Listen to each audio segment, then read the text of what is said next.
My name is Hannah and I'm presenting the Roaring 20s. This is the content, and let's start with the Lost Generation. Who are these people? Well, it refers both to a group of writers, but also an entire generation after the World War One. And this term, "you are all a lost generation," was first talked by Gertrude Stein, who then took it to Ernest Hemingway, and he popularized this term in his book The Sun Also Rises. To understand this generation, let's see a little bit of a war. 20 million lives were lost, 20 million wounded, and this generation who were born in the late 1800s maybe had to face their dreams of having a family, starting a career, vanish.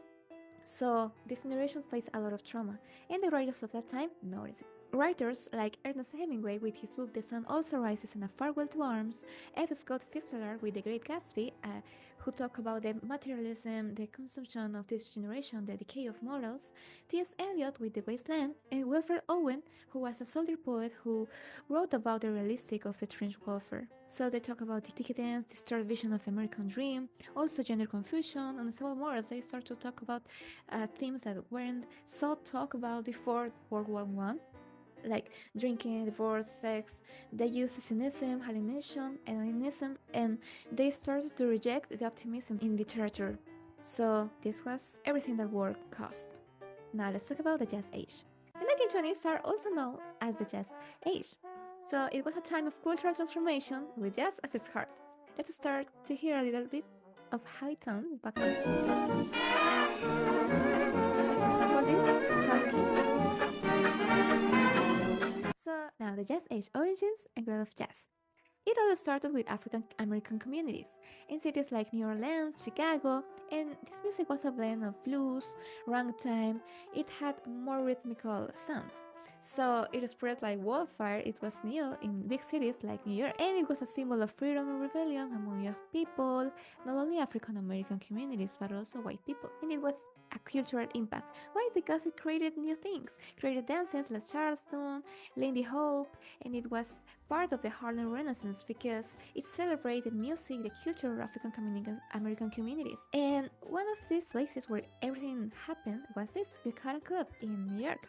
So this iconic avenue where in places like this, performers played music. And Duke Ellington was an iconic and popular performer of the time. And it was a global influence because America was starting to be seen as a place of cultural innovation and freedom. Now, women's movement.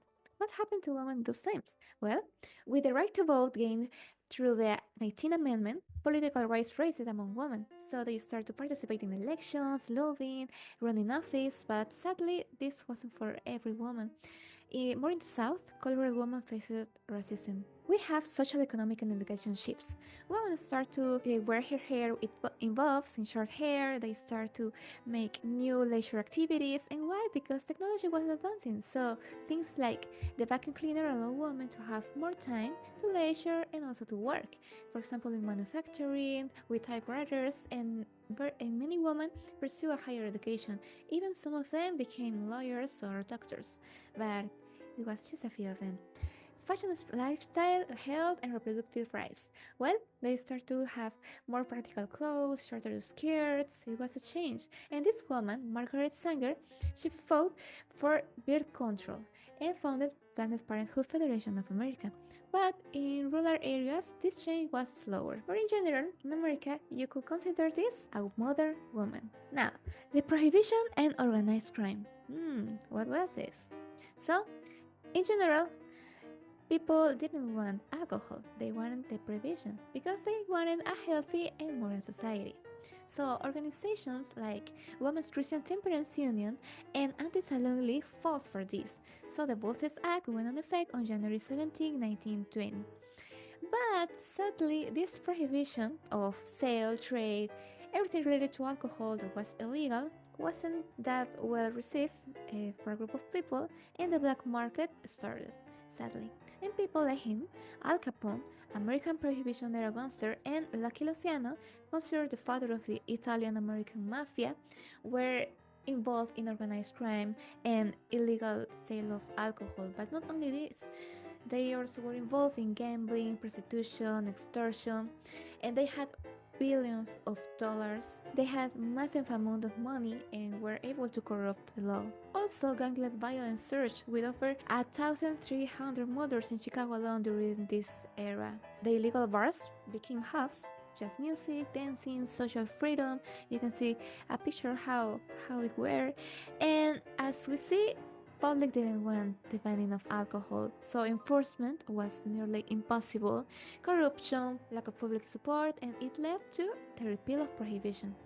We have here a woman drinking, so it was new for women to be seen drinking in public. This was part of the flapper spirit. And in 1933, the 21st Amendment was the repeal of prohibition. And now, finally, how the Great Depression happened. Many factors contributed to the Great Depression. Stock market crash of 1929. As we know, the Black Thursday and Black Tuesday. There was a massive sell-off of stocks, millions lost their investment, widespread loss of confidence, and as a report from Dow Jones Industrial Average, there was a decrease on stock prices of 25%. People were in panic, but not only people, banks suffered a lot. They have invested in the stock market too. They made risky loans, so when people started to go to the banks to ask for their withdrawals, banks didn't have any money, so they started to lose everything.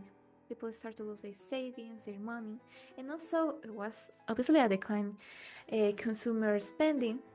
And through the 1920s, there was an overproduction of fabrics, of farmers. What happened? Unemployment, reduced demand, falling prices, what led to a debt crisis and a global trade collapse. The majority of Americans were on debt, and the smooth Hawley tariff didn't help that much. Why? Because it has high taxes on imports, and only the wealthy people could be able to afford it. So it led to a decrease of the amount of exported goods, and this was a president who allowed it.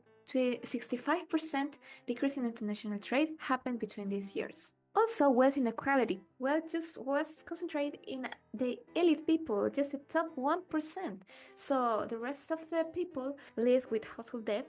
Financial innovation incentivized these people to buy the newest thing just by loans. There were aggressive marketing of those things.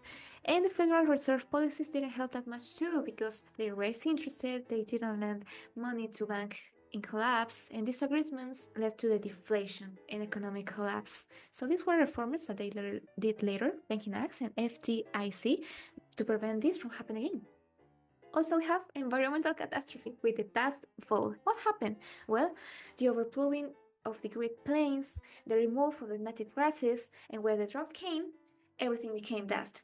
So, and also unsustainable farming practices of the farmers were, it was terrible. Many farmers lost everything. And what was the outcome? There was a global economic collapse, and employment in the US soared to 25%. The business has failed, millions live in poverty, and it required the president, Franklin Roosevelt, to implement government intervention with the New Deal, and later came the World War II. But that's another story. Here are the references that I used for all the information gathered here, and here you can copy and paste to see and verify yourself.